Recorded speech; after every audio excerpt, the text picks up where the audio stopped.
Hi guys, Marhay na Aldo kanino amin. And sa video pang to ay may i-share ako sa inyong isang YouTube feature na ibinalik ngayon. Binalik meaning, meron na siya before pero tinanggal siya ng YouTube and ngayon is available ulit siya. So ano to yung YouTube feature na to? Masasabi ko na nakakatuwa siyang gamitin, especially kapag meron kang hinahangaan or ina-idolize na mga big successful YouTuber. Ginamit mo to ay matutuwa ka and marami kang ma-discover sa kanila, especially kung paano sila nagsimula, ano yung mga unang content na ginagawa nila. So, nakakatulong tong feature na to para mas makilala natin yung mga hinahangaan nating content creator noong nagsisimula pa lang sila. As small YouTuber, maumotivate tayo dahil makikita natin, ay ganito pala yung ginagawa ni, for example, ni Mr. Beast noon.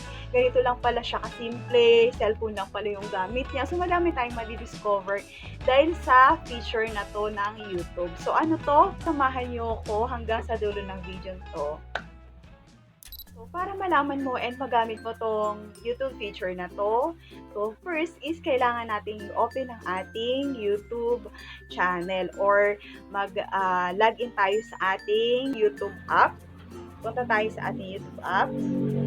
Pag meron kang hinahangaan na successful YouTuber, i-search mo lang yung pangalan niya.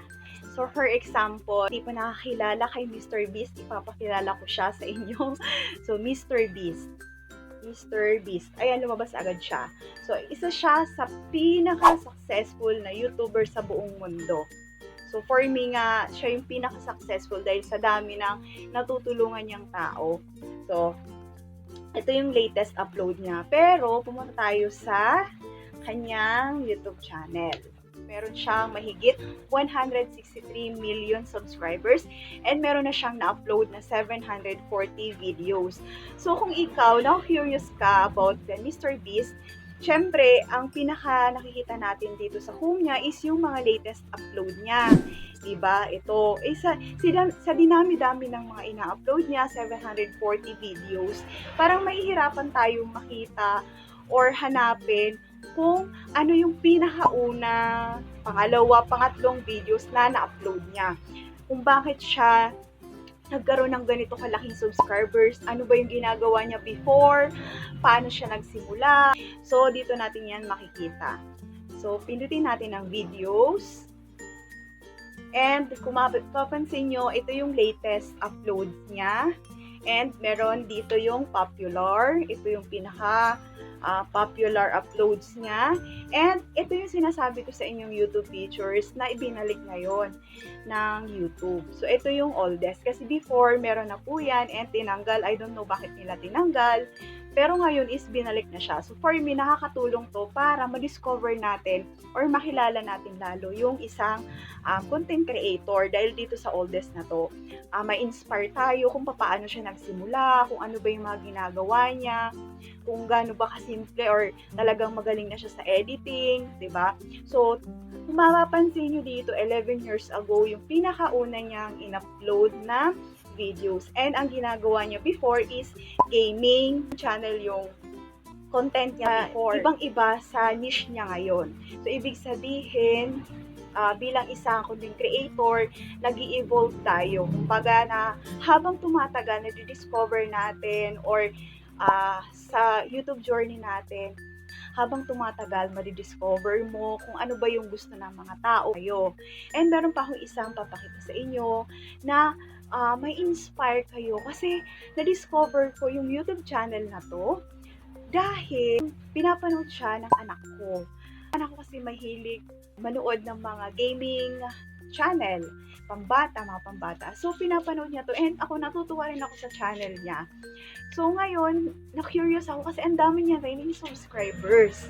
And na-curious ako, mas matagal pa pala siyang YouTuber kaysa kay Mr. Beast. Si Mr. Beast, 11 years ago, yung pinakauna niyang video na nagawa. Pero ito, magugulat kayo kung gaano na siya katagal nag-YouTube and ang isa pa dito is Filipino siya. Hindi nakakilala siya po si Guava Juice and proud Pinoy siya.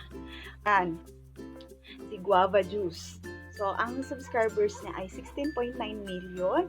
And tingnan nyo, ang videos na nagawa niya ay 1.9 thousand videos. So, saan ka pa? Talagang siya yung pinaka-ninuno dito sa YouTube. So, ayan yung mga latest upload niya. Yan. And mga talagang ano yung nakakatuwa siya, yung personality niya nakakatuwa, alam mo yung full of energy, tapos proud na proud siya na Filipino siya, kahit na matagal na silang nakatira sa Amerika. So tingnan nyo yung videos niya, yung latest upload niya, and popular, 99 million 6 years ago na yan. Pero magugulat kayo sa oldest video niya. Tchadan! 16 years ago. Oh, sang ka pa. Siya na ata yung pinakaunang YouTuber, Filipino YouTuber. Yes, mas nauna pa siyang mag-upload kay Mr. Beast. Diba? 16 years ago. Ang YouTube ay tinatag noong February 14, 2005. And 2005. And after 3 years, nag-vlog na siya. Diba? After 3 years na magkaroon ng YouTube, nagba-vlog na siya. So, eto lang, yung parang gusto niya lang mag-film, tapos yung camera niya malabo pa. Diba? So, dito natin madidiscover yung mga tao, yung mga YouTuber na talagang dedicated sa ginagawa nila, na kahit pasabihin mong average person ka lang, hindi ka naman ganong kapugian, hindi ka kagandahan, hindi tayo kasiksihan, kagaya ng mga artista na pag gumawa ng YouTube channel ay ang laki agad ng subscribers count and views. Pero dito sa YouTube, kapag alam mo yung consistent ka and matyaga ka mag-upload ng videos, talagang may mararating ka. So, isa na sa proof dito ay si Guava Juice, si Roy ang pangalan niya. So, dahil sa feature na to ng YouTube, madami tayong na-discover sa mga iba't ibang mga content creator, vlogger, kahit ikaw, kung sino yung inspirasyon mo sa pag-vlog, kung sino yung idolo mo sa vlogging. So, tingnan mo yung oldest videos niya. Mapapansin mo, marami kang marirealize na ay, hindi pa naman pala ganun kaganda yung editing niya, hindi pa ganun kaganda yung camera niya, cellphone lang din yung gamit niya. Diba? Yung iba nga, kukunti pa lang naman yung views. Pagka talagang hal natin yung ginagawa natin, paggawa ng videos, hindi tayo tumitigil, consistent tayo sa pag-upload, talagang mag-grow yung channel natin. So, isa yun sa kumbaga nakikita kong dahilan kung bakit pinalik ng YouTube yung oldest na feature. Para naman makita ng mga aspiring YouTuber, content creator, kung gaano ka-humble yung pagsimula ng mga big YouTuber. Kung kaya nila, kaya din natin. So, I hope na entertain ka sa video kong to, and kung oo, kindly like this video and subscribe to my YouTube channel for more YouTube tips, updates, and tutorials. Maraming salamat sa panonood. See you next time. Bye!